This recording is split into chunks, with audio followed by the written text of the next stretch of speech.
Hi అండి. నమస్తే. Welcome to Satyaswam. ఇవి వచ్చేసి నేను చేపలు ఎగురు పెడుతున్నానండి. గొరకలం మేమంటే గొరకలు అంటాం. మరి మీరు ఏమంటారనేది నాకు కామెంట్ చేయండి. ఇక్కడైతే జిలేబీలు అంటారట, నాకైతే తెలియదు.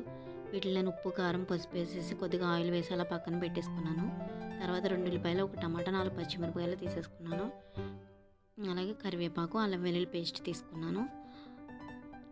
తర్వాత నేను ఆ పచ్చిమిరపకాయలను కోసేసుకుని ఓ పక్కన పెట్టుకున్నానండి. కరివేపాకు అయితే క్లీన్ చేసేసుకుని ఒక పొడి అయితే రెడీ చేసుకున్నానండి. ఇది టేస్ట్గా చాలా బాగుంటుంది కర్రీలోకి. ఏంటంటే ధనియాలు, జీలకర్ర, మెంతులు అండి. అలాగే వెల్లుల్లిపాయలు. ఇందులోకి వెల్లుల్లిపాయలు వేసుకుంటేనే ఎక్కువగా టేస్ట్ బాగుంటుంది. ఆ పొడి ఆడేసుకుని తర్వాత ఇంకా టమాటాను, ఉల్లిపాయలు కూడా మిక్సీలో నేను అలా పేస్ట్ చేసేసుకున్నాను.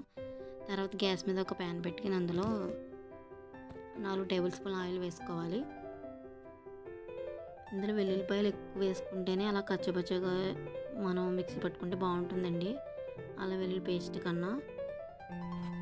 ఓకే, మనం 4 టేబుల్ స్పూన్ ఆయిల్ వేసుకున్న తర్వాత ఆయిల్ హీట్ ఎక్కిన తర్వాత మనం ముందుగా పొడి చేసుకుని పెట్టుకున్నాం కదా, దాన్ని అందులో వేసేసుకుని ఆయిల్లో వేయించుకోవాలి. అది ఆయిల్లో వేగితే టేస్ట్ బాగుంటుంది.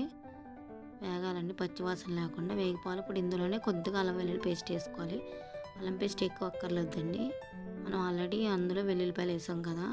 నాకు ఆ క్లిప్ మిస్ అయింది, అందుకే నేను పెట్టలేదు. ధనియాలు, జీలకర్ర, మెంతులు, వెల్లుల్లిపాయలు అండి, అవి అలా కచ్చపచ్చగా చేసుకోవాలన్నమాట. ఇప్పుడు ఈ అల్లం వెల్లుల్లి పేస్ట్ కూడా ఆయిల్లో వేగిపోయిన తర్వాత ఇందులో మనం ముందుగా కట్ చేసి పెట్టుకుని పచ్చిమిర్చి, కరివేపాకు కూడా వేసుకుని వేయించేసుకోవాలి. అవి కూడా లైట్గా అలా వేగిన తర్వాత టమాటా, ఉల్లిపాయ కలిపి మనం పేస్ట్ చేసుకున్నాం కదా ముందు, అది కూడా అందులో వేసేసుకోవాలి. వేసేసుకున్న తర్వాత కొద్దిగా ఉప్పు, అలాగే పసుపు వేసుకోవాలి. ఆల్రెడీ చేప ముక్కలు ఉప్పు వేసుకుని మనం పక్కన పెట్టుకున్నాం కాబట్టి తగినంత వేసుకోవాలండి చూసుకుని. వేసుకున్న తర్వాత ఒకసారి అంతా మొత్తం కలిపేసుకుని దీన్ని మగ్గే వరకు కూడా మూత పెట్టుకుని ఉంచుకోవాలండి. మధ్య మధ్యలో చూసుకుంటూ ఉండాలి. ఇదిగోండి ఆ విధంగా మగ్గిపోయిన తర్వాత ఇందులో 1 టేబుల్ స్పూన్ కారం వేసాను. నేను ఆల్రెడీ పచ్చిమిర్చి కూడా ఎక్కువ వేసాను. కారం ఎక్కువ తినే వాళ్ళు అయితే ఇంకా ఎక్కువ వేసుకోండి, మేమైతే తక్కువే తింటాం. అలాగే పచ్చిమిర్చి కూడా వేసాను కదా, అందుకని నేను ఇంకొక టేబుల్ స్పూనే వేసాను. కారం వేసిన తర్వాత కూడా 2 నిమిషాలు వేగినిచ్చేసిన తర్వాత చేప ముక్కలన్నీ ఇందులో వేసేయాలండి. పరిచినట్టు పెట్టేయాలి, మళ్ళీ విరిగిపోతాయి కదా. అన్నీ కూడా ఆ విధంగా పెట్టేయాలి. అలా పెట్టిన తర్వాత మనం మూత పెట్టేసి ఉంచేయాలండి ఒక 5 మినిట్స్.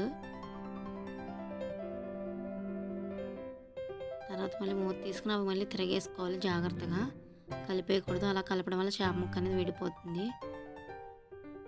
మళ్ళీ అలా అన్నీ కూడా అలా తిరిగేసుకున్న తర్వాత మళ్ళీ అటువైపు కూడా ఒక 2 మినిట్స్ వేగించుకోవాలి. వేగించేసుకున్న తర్వాత మనం ఇందులో వాటర్ వేసుకోవాలండి. ఇక్కడ ఒక క్లిప్ మిస్ అయింది నాకు, వాటర్ వేసేది. ముక్క మెలుగులా వాటర్ వేసేసుకుని 5 నిమిషాలు మూత పెట్టి ఉడికించుకోవాలి.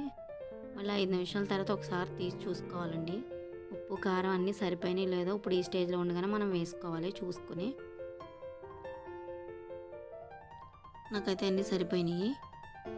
ఇంకా మళ్ళీ మూత పెట్టేసి ఇంకొక 5 నిమిషాలు ఉడికించేసుకోవడమేనండి. అంతా 5 నిమిషాల తర్వాత అయితే కర్రీ రెడీ అయిపోయింది, అంతే ఫ్రెండ్స్. మీకు కూడా నచ్చినట్లయితే ఇలా ట్రై చేయండి, చాలా బాగుంటుంది. ఫైనల్ కొత్తిమీర వేసుకోవడమే. ఓకే ఫ్రెండ్స్, మీకు ఈ వీడియో నచ్చినట్లయితే లైక్ చేయండి, షేర్ చేయండి, ఇంకా సబ్స్క్రైబ్ చేయండి. Thanks for watching.